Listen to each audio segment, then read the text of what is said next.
안녕하십니까. 오제 동행학 경영학술연구소의 이명용입니다. 오늘은 명리학과 수전 일부 파트 2 세 번째 동양학과 한의학의 공통점에 대해서 이야기하겠습니다. 오른쪽에 페이지 75에서 78까지입니다. 이제 3월 6일 날 경칩이 되었습니다. 3월 6일 날 경칩이 되었다는 것은 이제 인월에서 묘월로 이제 바뀌어가게 되겠습니다. 그 묘월이 다음 4월 초까지 묘월이 되면서 이 묘라고 하는 자축인묘진사음의 묘라고 하는 묘월이 되겠습니다. 특히 오늘은 3월 8일 일요일인데 오늘은 이제 일간으로 일지로 봐서는 경술일이 되겠습니다. 경술국지도 생각이 납니다만은 경술일이라고 하는 그러한 우리가 간절을 갖고 있는 그러한 날이기 때문에 오늘 태어난 애들은 일간이 경술일이 되겠습니다. 동양학과 한의학의 이제 공통점에 대해서 말씀하기 전에 이 동양 철학과 이 동양학의 관계를 설명을 좀 드리고자 합니다.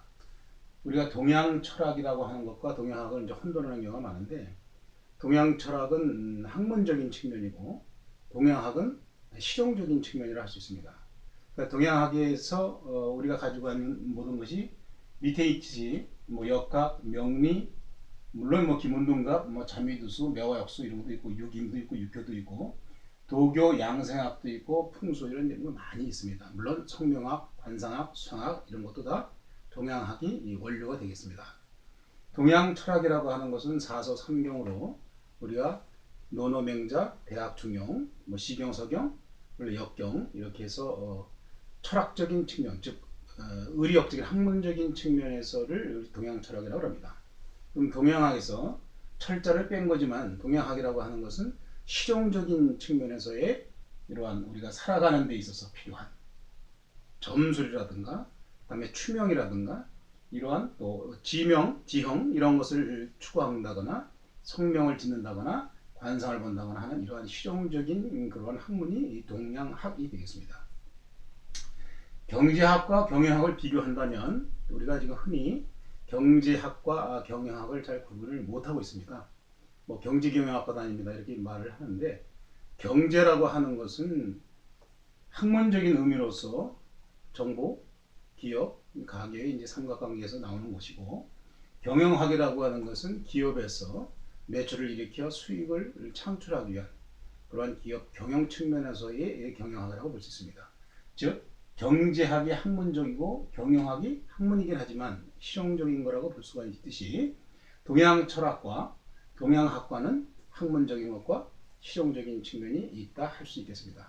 그럼 동양학과라고 하는 것은 동양 철학과 같이 서양 철학, 동양 철학 이러한 그 철학을 얘기하는 것이 아니고 생활에서 저희들이 필요한 그러한 추명이라든가 점이라든가 이러한 것을 하는 것이 이 동양학이 되겠습니다. 기본적으로 동양학이 주역이라고 하는 것은 역학입니다. 역학이 이제 주나라 시대에서 이제 살아남았기 때문에 이제 주역이라는 타이틀을 붙이는 거고, 사서 삼경의 역경이라고 하는 것이 동양학에서는 역학이라고 얘기할 수 있습니다. 그러한 역학의 기본적인 주체가 되는 것이 음양 오행론 등이 있습니다. 이 음양 오행론이 명리학과 한의학과의 기본적인 공통 원류라고 할 수 있습니다. 물론 한의학에는 음양 오행론도 있지만 음양 오행론에서 나오는 오운 육기론이라고 하는 것도 있습니다만은, 명리학과 한의학이 음양 오행론 등을 원류로 하고 있기 때문에 공통점이 되는 것이 되겠습니다. 그래서 이 한의학에서는 우주 변화의 원리라고 하는 이 한동석이라고 하는 분이 이제 저술한 책인데, 이분이 유명한 명리 학자였습니다. 물론 돌아갔습니다만은 이 우주 변화의 원리가 음양 오행론에 대한 얘기이기 때문에 우주 변화의 원리라고 하는 이 책이 한의학을 하시는 분들한테는 거의 바이블 수준으로 꼭 필독을 해야 되는 그러한 책으로 되어 있습니다. 물론 이 뒤에 보이는 게 여기 있습니다만은 우주 변화의 원리가 바로 한의학에서는 필독서가 되는 그런 음양 오행론의 원리를 설명하는 것이 되겠습니다. 따라서 명리학도 장생, 건강, 도교, 양생술, 기공 이러한 것들이 전부 다 동양학에서 나온 것이고 실제로 건강 진단하고 치료하고 뭐 약재 쓰고 침, 뜸, 약 이런 것은 한의학에서 하는 거고 실질적으로 그런 거 없이 그냥 투명하고 전보고 하는 것은 명리, 동양학이 되겠고 한의학은 침뜸 약으로서 사람의 질병을 치료하는 그런 학문이 되기 때문에 명리학과 한의학은 공통적인 원리를 가지고 있다고 할 수 있습니다.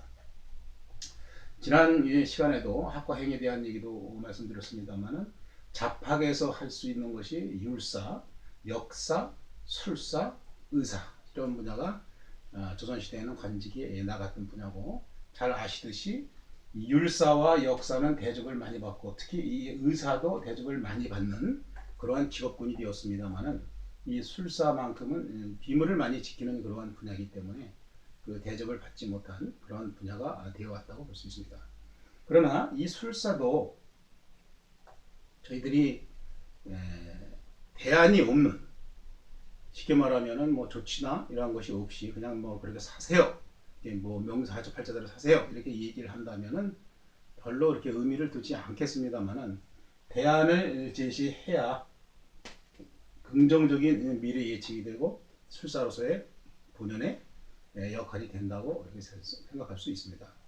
따라서 과거에 직업 대접받지 못했던 그런 직업군이라고 하더라도 향후에는 대접을 받을 수 있는 즉 의사와 같이 술사도 대접을 받을 수 있는 그러한 미래 직업군이 되지 않을까라는 것이 이제 개인적인 생각입니다. 그 제도권에서 이게 이제 4년제 이제 학부 출신이라고 볼 수 있는데 그 진입을 구분을 보면은 한의학은 약 70년대에 경희대에서 처음 그런 학과가 생겨가지고 약 한 40년 이상이 지금 흘러오고 있습니다. 거의 50년이 다 돼가죠. 그러나 동양학은 물론 2년제도 있었습니다만 4년제 제도권에 있던 그런 학문으로서는 2010년에 원광 디지털 대학에서 학사의 과정으로서 시작이 되었고 약 10년 이상이 되었습니다. 지금부터 앞으로 한 20, 30년 후면 이것도 정신 심리 상담 또는 인생의 어떤 추명을 하는 데 있어서 상당히 좋은 직업군이 되지 않을까 이렇게 생각도 합니다. 우리가 이 동양학을 하면서 실용적으로 쓸 수 없다면 별로 의미가 없다고 할 수 있습니다. 따라서 실용적으로 우리가 살아가는 데 있어서 삶의 어떤 추명도 되고 어떤 그 대안이 제시되고 또 미래적으로 우리가 또 활용도 할 수 있고 또 뭐 더 하면은 건강 측면에서 뭐 한의와 같이 그러한 것이 아니라 그냥 건강을 유추해서 내가 좋아하는 게 뭐고 내가 뭐를 해야 될 것이냐 이러한 것을 추정해 보는 데에도 명리학을 활용할 수 있다고 할 수 있습니다. 잘 아시겠지만은 우리 동양학이라고 하는 것이 유불교 3개가 이렇게 혼합이 되어 있는 그러한 기능이 많이 있습니다. 그래서 도교의 그 양생술이라든가 또 기공이라든가 이런 것은 이제 건강 측면에서 많이 접근되어 있는 그러한 동양학이 되겠고 풍수는 그러한 살아가는 데 있어서의 살아있는 사람을 위해서는 양택풍수, 죽어있는 사람들을 음택풍수라고 그랬는데 과거에는 음택풍수가 상당히 중요했습니다. 왜냐하면 토목기술이 발달하지 못해서 뭐 터널이라든가 도로를 내거나 뭐 이렇게 성털하거나 절털하거나 하는 기능이 별로 없었기 때문에 자연적인 그러한 지형적인 것을 많이 활용을 했었습니다. 그러나 지금은 많은 토목기술이 발전해서 뭐 터널이라든가 뭐 도로라든가 뭐 절도, 성도 마음대로 하기 때문에 이 기회의 흐름을 많이 깎아놓는 경우가 많기 때문에 이 풍수라는 그 기능이 좀 많이 차그러들고 있습니다. 그래서 명당 자리도 따지고 뭐 그랬었는데 지금은 뭐 명당이라기보다 산 하나가 없어지는 그러한 시대가 되다 보니까 뭐 명당이라는 그러한 의미가 별로 지금 없고 퇴색되지 않았나 이렇게 생각이 듭니다.